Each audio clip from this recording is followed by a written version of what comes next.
তো এসএলএসটি 3 আমাদের যে লাস্ট ক্লাসটা হয়েছে ইউলিসিস এর উপরে, আমরা সেখানে ডিটেল ব্যাকগ্রাউন্ড দেখেছি ইউলিসিস এর, তাই না?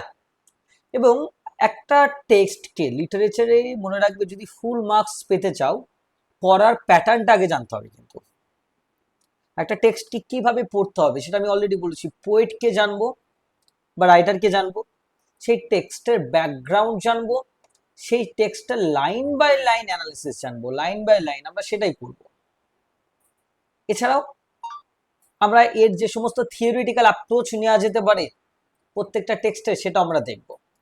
নাটক থেকে, কবিতা থেকে প্রত্যেকটা টেক্সটকে, প্রত্যেকটা লাইন, প্রত্যেকটা শব্দকে ব্যাখ্যা করা হবে। ওকে, তো চলো আমাদের অনলাইন ক্লাসে আমাদের আজকে যে সেকেন্ড ডেমো ক্লাস সেটা আমি তোমাদের প্রোভাইড করছি। মনে রাখবে এই ইউলিসিস কবিতাটার আমি ডিটেল ব্যাকগ্রাউন্ড আগের দিন আলোচনা করেছি, ওটা তোমরা আগে দেখবে। এবং সেখানে আমি বলেছি কবিতাটা তিনটে ব্যাকগ্রাউন্ড রয়েছে। একটা হচ্ছে classical mythology, classical myth. Number 2 is Victorian age, কেন কিভাবে পুরোটা আগের ক্লাসে বলেছি তোমাদের। আর নাম্বার 3 ইজ পার্সোনাল ব্যাকগ্রাউন্ডও কিন্তু রয়েছে। ওকে, এবং এছাড়াও বলেছিলাম এই ভিক্টোরিয়ান এজের কিন্তু তিনটে ইম্পর্টেন্ট জিনিস তোমাদের দেখতে হবে এখানে। ভিক্টোরিয়ান যুগের খুব ইম্পর্টেন্ট তিনটে কথা রয়েছে, সেটা হচ্ছে ইন্ডাস্ট্রিয়ালাইজেশন, শিল্প বিপ্লব ঘটেছিল, কলোনাইজেশন ঘটেছিল, এগুলো সব বলেছি লাস্ট ক্লাসে কিন্তু তোমাদের। এছাড়াও আমি সাইন্টিফিক ডিসকভারি নিয়েও অনেক কিছু বলেছি, সাইন্টিফিক ডিসকভারি। এই পয়েন্ট কটা না বুঝলে কিন্তু এই কবিতাটা বোঝা সম্ভব নয়। So I have already discussed a lot about the background in the last class. I will go today the line by line discussion of the poem. Okay, আজকে আমরা লাইন বাই লাইন যাবো। তবে চলো, it little profits that an ideal king, কি বলছে প্রথমেই দেখো, profit মানে কি বলতো, লাভ, তাই না? লাভ, প্রফিট মানে কি, লাভ। এবার খুব ভালো করে বোঝো। আর লিটিল মানে অল্প, তাই না? লিটিল মানে কি, অল্প। এবার এখানে লাভ বলতে কোন লাভের কথা উনি বলছেন সেটা কিন্তু আমাদের দেখতে হবে। ইট লিটল প্রফিটস মানে খুব অল্প লাভ রয়েছে। এবার এখানে প্রফিট মানে কি বলতো, ইউজফুল। প্রত্যেকটা শব্দের বাংলা মানে, ইংরেজি মানে সব জানবো আমরা, এবং ইনার সেন্স ধরে আমরা করবো। ইট লিটল প্রফিটস দ্যাট। এবং একটা কথা আবার বলে রাখি, ক্লাসটা করো, একটা কোয়েশ্চেন তোমাদের মনের মধ্যে থাকবে না, এবং যে কোনো এমসিকিউ প্র্যাকটিস করো না কেন এর উপরে, তারপর দেখতে পাবে সবকিছু সলভ করতে পারছো। ইট লিটল প্রফিটস মানে খুব অল্প লাভ রয়েছে, তাই না? দ্যাট অ্যান আইডিয়াল কিং, আচ্ছা কিং হচ্ছে নাউন, রাজা। আইডিয়াল মানে কি, অলস, লেজি। সিনোনিমটা লিখে রাখবে তোমরা, লেজি।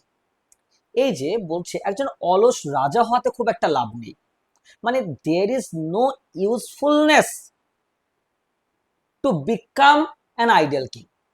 একজন অলস রাজা হওয়াতে কোনো লাভ নেই। এবার ব্যাপারটা কি মনে রাখবে, ইউলিসিস কে, I have already told you in the last class, যে ইউলিসিস একজন গ্রিক হিরো, তাই না? এবং তার পাস্ট, তার পাস্টটা কেমন, তার পাস্টটা হচ্ছে কিন্তু হিরোইক পাস্ট, তাই না?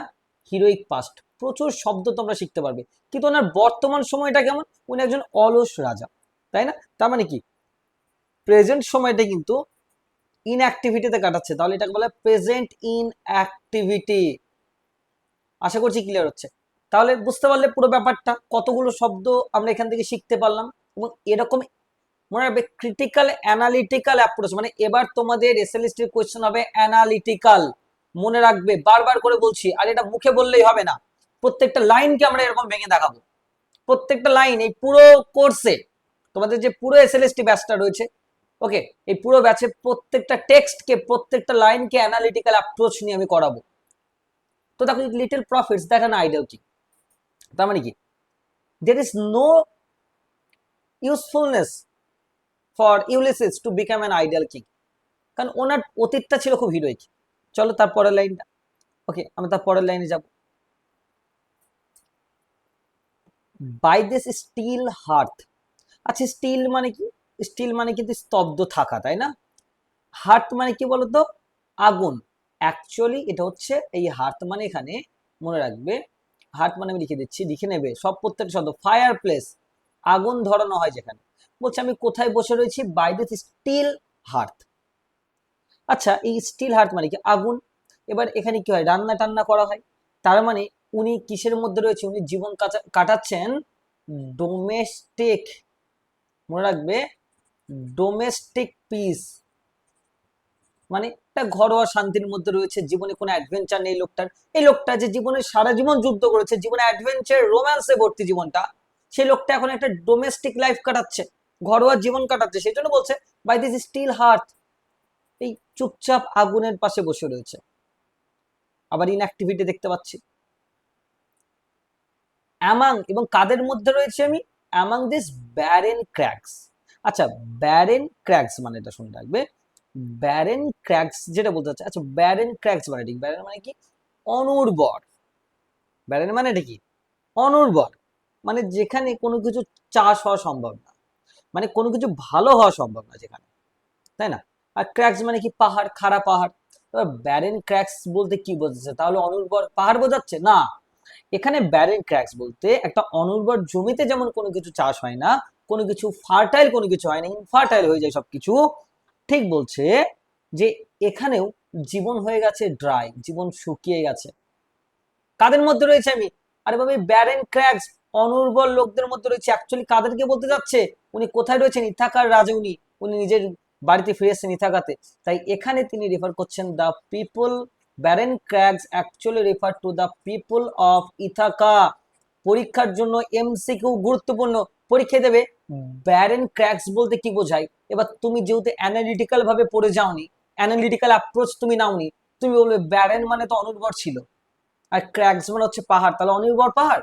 অপশন তো নেই, অপশন হবে তোমাদের আনসার হবে দ্য পিপল অফ ইথাকা। তো এইরকম অ্যাপ্রোচ নিয়ে কিন্তু পড়তে হবে। আমাদের অ্যাপ্রোচটাই হবে যে ইনার সেন্স ধরে ধরে পড়তে হবে, অ্যানালিটিক্যাল অ্যাপ্রোচ, অ্যানালিটিক্যাল অ্যানালিসিস আমাদের থাকতে হবে। কিন্তু মুখে বললে এটা হবে না, এটা সবাই মুখে বলছে যে হ্যাঁ অ্যানালিটিক্যাল কোয়েশ্চেন আসবে, কিন্তু অ্যানালিটিক্যাল ভাবে পড়তে কিন্তু আমাদের হবে সবার আগে। লাইন বাই লাইন বাংলা পড়ে চলে গেলাম, এসএলএসটি পাস করতে পারবে না। অপ্রিয় সত্যি কথা বলছি, যা বলবো সোজাসুজি বলবো, কারণ সামনের এসএলএসটিতে এত কম্পিটিশন রয়েছে, বুঝতে পারছো, 15 বছর যেটা এক্সাম হয়নি, তাহলে সেখানে নিজের বেস্টটা কিন্তু দিতে হবে। ওকে, নতুন ফ্রেশার এখানে প্রচুর বসবে, যার 15 বছর এক্সাম দিতে পারেনি। সুতরাং কম্পিটিশনটা সেভাবে হবে।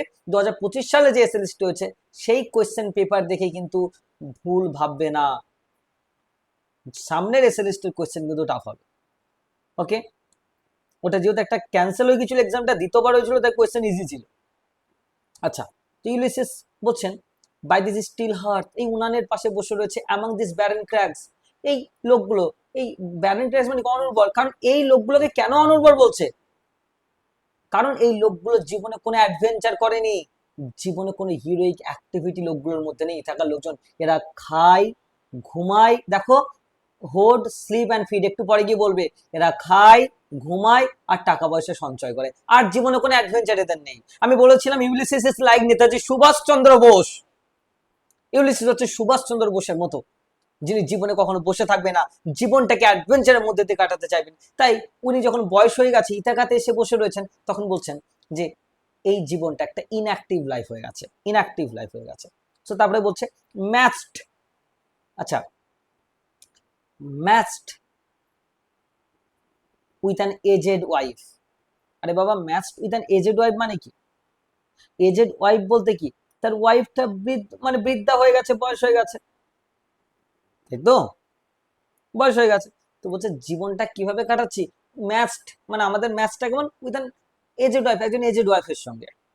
আরে বাবা, এজেড ওয়াইফ যদি হয়, তার মানে এখানের মধ্যে কি দেখতে পাচ্ছি আমরা? তার ওয়াইফের সঙ্গে সেই সম্পর্কটা নেই। মানে একটা জিনিস, এজেড ওয়াইফ হওয়ার কারণে একটা ইমোশনাল ডিস্টেন্স হয়েছে, একটা ইমোশনাল ডিস্টেন্স দেখতে পাচ্ছি আমরা, একটা ইমোশনাল ডিস্টেন্স দেখতে পাচ্ছি তার ওয়াইফের প্রতি। তার মানে in this line we see the emotional distance and the lack of excitement also, একটা lack of excitement কিন্তু আমরা দেখতে পাচ্ছি ইউলিসিসের মধ্যে। তারপরে কি বলছে? আমি মেট অ্যান্ড ডোল, আচ্ছা আই হচ্ছে পার্সোনাল প্রোনাউন, গ্রামারটা মনে রাখবে, পার্সোনাল প্রোনাউন। হ্যাঁ, আই মেট অ্যান্ড ডোল। আচ্ছা, মেট অ্যান্ড ডোল মানে কি? মেট মানে হচ্ছে মেজার, মানে পরিমাপ করা, আর ডোল মানে কি? দেওয়া। বলছে ভালো করে শোনো, আই মেট অ্যান্ড ডোল, আরে বাবা আমি মেজার করি, জীবনকে পরিমাপ করি আমি। আনইকুয়াল লজ, আনইকুয়াল লজ মানে আমি কি দিই বলতো? আনইকুয়াল ল, আইন, যে আইন সমান না। কেন? উনি কি বলতে চাইছে? উনি নিজে এখানে স্বীকার করছেন, দেখ আনইকুয়াল ল মানে কি? ইনএফেক্টিভ লিডারশিপ, কিন্তু যে আমি সমানভাবে আইনটা চালাতে পারছি না, তার মানে কি? Ineffective leadership. ইনএফেক্টিভ লিডারশিপ মানে লিডারশিপের সেরকম প্রভাব ফেলতে পারছে না, সে ইনএফেক্টিভ হয়ে যাচ্ছে। কেন? কারণ সে তো এই জায়গায় থাকতে চাইছে না, জীবনে সে এক জায়গায় বসে থাকে না, তাই সেই জায়গার যদি রাজা হয়, আগেই বলেছে আমি আইডিয়াল অলস, সুতরাং অলসর কারণে আনইকুয়াল ল দিতে পারছি, মানে মনে রাখবে একটা ইনএফেক্টিভ লিডারশিপও ক্রিয়েট করছে, ইনএফেক্টিভ লিডারশিপ ক্রিয়েট করছে, মানে সে এই রাজ্যটাকে ভালোভাবে চালাতে পারছে না, ইথাকাকে ভালোভাবে চালাতে পারছে না, এবং বলছে এই আইনগুলো আমি কাদের উপরে দিচ্ছি? আনটু আ স্যাভাজ রেস, কাদের উপরে? একটা স্যাভাজ রেস। আচ্ছা স্যাভাজ মানে বর্বর, রেস মানে জাতি। অ্যাকচুয়ালি স্যাভাজ রেস বলতে যেটা বোঝানো হচ্ছে, মনে রাখবে, স্যাভাজ রেস বলতে কাদেরকে বোঝানো হচ্ছে? ইথাকার পিপলকে। স্যাভাজ রেস বলতে যেটা বোঝানো হচ্ছে, তোমার প্রত্যেকে এটা মনে রাখবে যে savage race actually shows uncivilized people. এর মানে কি? Uncivilized people. ইংরেজি গুলো লিখে রাখবে, না হলে কিন্তু এসএলএসটি তে ফুল মার্কস পাবে না। এসএলএসটি তে ফুল মার্কস পেতে গেলে এরকম বাংলা, ইংরেজি, বাংলা পুরোটা একদম নখদর্পণে থাকতে হবে। স্যাভাজ রেস বাংলা করলে হয় বর্বর জাতি, কিন্তু বর্বর জাতি বলে চলে যাবো না, এটা কাদেরকে রেফার করছে? ইথাকার পিপলকে, ইথাকার পিপলকে। ওকে, এই ইথাকার পিপল কি হয়ে গেছে? স্যাভাজ রেস হয়ে গেছে, মানে কি? আনসিভিলাইজড পিপল হয়ে গেছে, যারা সিভিলাইজড নয়, সভ্য নয়। ওকে, তার মানে as a king of Ithaca Odysseus is responsible বা ইউলিসিস ইজ রেসপন্সিবল গভর্নেন্স। তিনি কিন্তু অবশ্যই, তিনি তো মনে রাখবে, তিনি তো এই দেশটাকে চালাবেন, কিন্তু তিনি নিজেই বলছেন না আমি সঠিক বিচার করতে পারছি না। কেন? এরা স্যাভাজ রেস, এরা হচ্ছে বর্বর জাতি, এদের জীবনে কোনো এক্সাইটমেন্ট নেই জীবনে। তার মানে একটা গ্যাপ থেকে গেল কাদের মধ্যে? গ্যাপটা কাদের মধ্যে? গ্যাপটা হচ্ছে কিং আর পিপল অফ ইথাকার মধ্যে, এই একটা গ্যাপ থেকে যাচ্ছে কিন্তু। ওকে, এটা কিন্তু আমরা দেখতে পাচ্ছি। এবং কি বলছে? দ্যাট হোড, এই স্যাভাজ রেস, এই দ্যাট বলতে কি? আগের স্যাভাজ রেস কে বোঝাচ্ছে? বলছে এরা কি করে? হোড, সঞ্চয় করে। হোড মানে কি? স্টোর করা, STORE, স্টোর মানে সঞ্চয় করা। বাংলাটাও লিখবে, ইংরেজিটাও লিখবে। অ্যান্ড স্লিপ মানে ঘুমানো। অ্যান্ড ফিড, ফিড মানে কি? খাওয়া, eat. And know not me, important line, এবং তারা আমাকে চেনে না। তাহলে এই লোকজন, এরা আমাকে চেনে না। এরা কি করে?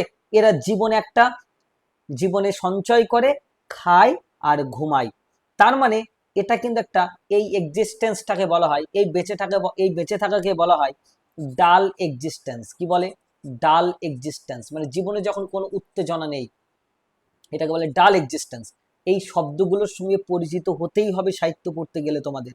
তাহলে দেখো কতগুলো শব্দ শিখছি আমরা এই এক একটা লাইন থেকে। ওকে, তাহলে কি ডাল এক্সিস্টেন্স বলে এটাকে? যখন জীবনে কোনো উত্তেজনা নেই, জীবন তখন কি হয়ে যায়? ডাল এক্সিস্টেন্স, অ্যানিমাল লাইক এক্সিস্টেন্স, পশুদের মতো জীবন হয়ে যাচ্ছে। এবং জীবন তখন একঘেয়েমি হয়ে যায়, মনোটনাসনেস, মনে রাখবে, মনোটনাসনেস, মনোটনাসনেস মানে একঘেয়েমি। আর যখন জীবনে একঘেয়ে হয়ে যায়, তখন জীবন অর্থহীন হয়ে যায়, মিনিংলেস। ওকে, তাহলে এই লোকগুলো কি? এরা একটা মিনিংলেস জীবন কাটাচ্ছে। অ্যান্ড নো নট মি, আরে আমাকে চেনে না। তার মানে I am a hero, I am a Greek hero. যে ট্রোজান যুদ্ধ, ট্রোজান যুদ্ধে যে ছিল 10 বছর লড়াইটা করেছে, আমি last background A to Z বলেছি। বাট এই লোকগুলো আমাকে চেনে না, no not me, they don't know me. তারা আমাকে চেনে না, তারা আমাকে জানে না। I am I hero but they don't know me, তারা আমাকে চেনে না। বুঝতে পারলে লাইনটা? পরের লাইনটা গিয়ে দেখো, I can not rest from travel, আমি ট্রাভেল থেকে রেস্ট নিতে পারবো না। ভালো করে বোঝো, অডিসিয়াস শব্দের মানেই হচ্ছে ট্রাভেলিং বা জার্নি, ভ্রমণ। আমি ট্রাভেল থেকে বসতে পারবো না, তার মানে কি? এটা ইউলিসিসের যে মনের স্পিরিট, হৃদয়টা, স্পিরিট, আত্মাটা কেমন জানো তো? রেস্টলেস।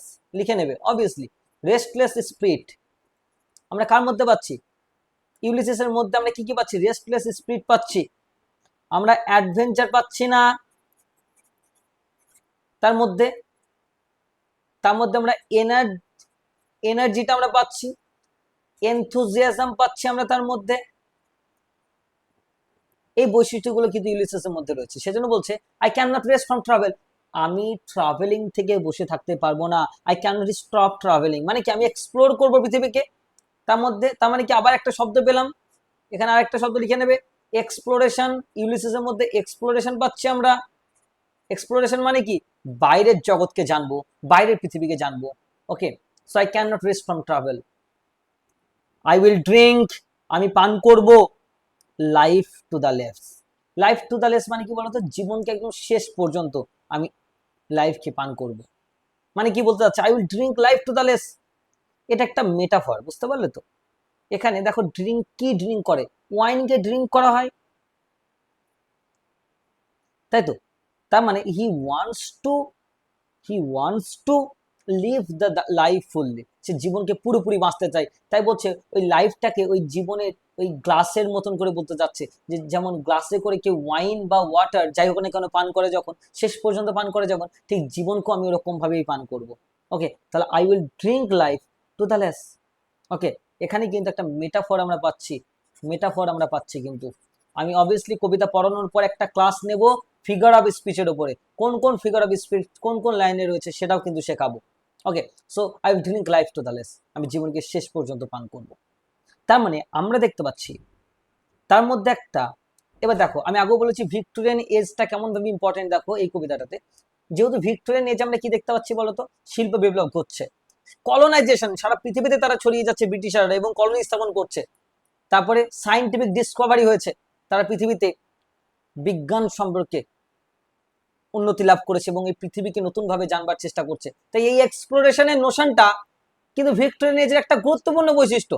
এই বৈশিষ্ট্য আমরা ইউলিসিসের মধ্যে পাচ্ছি, এক্সপ্লোর করা নেশা। তাই ও কিন্তু বারবার বলছে I can not rest from travel. এই লাইনটাই কিন্তু ভিক্টোরিয়ান এজের একটা ব্যাকগ্রাউন্ড রয়েছে। এই লাইনটা আমরা কি পাচ্ছি? The notion of exploration in Victorian age is represented in the line. এই লাইনটাই ভিক্টোরিয়ান এজের কিন্তু ওই এক্সপ্লোরেশনের নোশনটা কিন্তু আমরা পাচ্ছি। ওকে, সেটা কিন্তু আমরা দেখবো। তো আমি আজকে ফার্স্ট ক্লাস নিলাম ইউলিসিসের লাইন বাই লাইন অ্যানালিসিস। আগের ক্লাসে আমি ব্যাকগ্রাউন্ড করিয়েছি, আমি আবার নেক্সট ক্লাস নিয়ে আসবো তোমাদের লাইন বাই লাইন অ্যানালিসিস। এবং আমি কমেন্টে হোয়াটসঅ্যাপ গ্রুপে লিঙ্ক দিয়ে দিচ্ছি এসএলএসটির। প্রত্যেকটা ক্লাস, প্রত্যেকটা ড্রামা সবকিছু তোমাদের এরকম ভাবেই করানো হবে কিন্তু অলরেডি। ওকে, তো তোমরা এই গ্রুপে জয়েন হতে পারো, তোমরা সেখানে ফ্রি ক্লাস, পিডিএফ, নোটস এবং আলটিমেট একটা গাইডেন্স তোমরা সেখানে পাবে। দেখো অলরেডি ব্যাচ আমি ওপেন করেছি, সেই ব্যাচের টোটাল ফিজ হচ্ছে 1999, ওয়ান টাইম, মানে পুরো ফিজ, পুরো কোর্সটার ফিজ। ওকে, ভর্তির সময় তোমরা 1000 দিয়ে ভর্তি হতে হবে, বাদ বাকিটা তোমাদের আস্তে আস্তে ক্লিয়ার করতে হবে। কিন্তু ব্যাপারটা হচ্ছে যে এই জিনিসটাকে দেখো খুব ভালো করে, যে আমি ব্যাচে ভর্তি হয়ে গেলাম না, ব্যাচে যারা যারা ভর্তি হবে তারা যেন রেগুলার ক্লাস করো, শেখার মানসিকতা নিয়ে ভর্তি হও। দেখো এসএলএসটা একটা সাবজেক্ট স্পেসিফিক এক্সাম হবে, যেখানে তোমার নলেজটা ইম্পর্টেন্ট, সেখানে ওই বাংলা করে পড়ে চলে গেলাম তাহলে কিন্তু চলবে না। প্রত্যেকটা লাইনকে তোমরা এরকম ভাবে শিখবে। তো যাদের কোনো কনফিউশন থাকবে তারা এই নাম্বারে কন্ট্যাক্ট করবে, 8170838911। ওকে, আমি এসএলএসটি ব্যাচ নিয়ে অলরেডি ভিডিও বানিয়েছি, তোমরা দেখবে। এছাড়াও কবিতাটাকে আশা করছি উপলব্ধি করতে পারছো, শিখতে পারছো। খাতা পেন নিয়ে বসবে, প্রত্যেকটা জিনিস, এই এতগুলো শব্দ এই একটা কবিতার অলরেডি আমি জাস্ট ফার্স্ট ক্লাস দিলাম। তাহলে কি মুখস্থ করার প্রয়োজন নেই, পড়তে পড়তে অটোমেটিক্যালি হৃদয়ের মধ্যে থেকে যাবে কবিতাগুলো। এছাড়াও গ্রামার নিয়েও আমি ক্লাসেস নিয়ে আসবো, গ্রামারকেও মুখস্থ নয়, শিখতে হবে কিন্তু। তাই যাদের একদম বেসিকও ক্লিয়ার নেই তারাও মনে রাখবে এরকম বেসিক থেকে অ্যাডভান্স লেভেল পর্যন্ত আমরা যাব। সাথে অ্যানালিটিক্যাল অ্যাপ্রোচে পড়াবো কিন্তু, আমি বারবার করে বলছি। তাই প্রত্যেকটা শব্দের বাংলা প্লাস ইংলিশ মিনিং সাথে অ্যানালিটিক্যাল অ্যাপ্রোচ আমরা করবো এরকম ভাবে। ওকে, তো হোয়াটসঅ্যাপ গ্রুপে জয়েন হয়ে যাও, যেখানে তোমরা প্রত্যেকদিন পিডিএফ নোটস, গাইডেন্স, এছাড়াও কোয়েশ্চেন আনসার সেখানে আমাদের প্র্যাকটিস হবে। এছাড়াও কোনো কনফিউশন থাকলে ইংরেজি নিয়ে তোমরা অবভিয়াসলি জিজ্ঞেস করতে পারো। কিন্তু এতটুকু বলতে পারি, এইভাবে যদি প্রত্যেকটা টেক্সট পড়তে পারো তোমরা তবেই কিন্তু ফুল মার্কস পাবে। আগে এমসিকিউ সলভ করা নিয়ে বসে পড়বে না, আগে টেক্সটটাকে হৃদয় থেকে বোঝো, তারপরে তো সলভ করবে। আমি ইউলিসিস এর উপরে সব মিলে একটা ব্যাকগ্রাউন্ড আর আজকে একটা ক্লাস, দুটো ক্লাস দেবো, সব মিলে হয়তো এই 4টে ক্লাস দেবো। এই 4টে ক্লাস দেখার পরে তুমি যে কোনো চ্যানেল থেকে এবার ভিডিও দেখো ইউলিসিস এর, তোমার যদি কোনো জায়গায় কোনো অসুবিধা হয়ে থাকে, যে কোনো এমসিকিউ তুমি প্র্যাকটিস করো, অসুবিধা হওয়ার কথা না। দিস ইজ দ্য ক্লাস যেখানে আমি A to Z অ্যানালিসিস করেছি। আশা করছি তোমরা এখানে এত তথ্য পাবে যেখানে তোমরা আরো 10টা ভিডিও দেখলেও হয়তো অত তথ্য পাবে না। তাই 10 রকম থেকে ছুটে না বেরিয়ে তোমরা একদিকে ফোকাস করো। মনে রাখবে এটা সাবজেক্ট স্পেসিফিক এক্সাম, এখানে সাবজেক্টের ডেপথটা কিন্তু খুব খুব important. Okay, so again I am telling you that kindly watch it very carefully, এবং খাতা পেন নিয়ে বসবে, হৃদয় থেকে শিখবে জিনিসগুলোকে। Okay, thank you very much.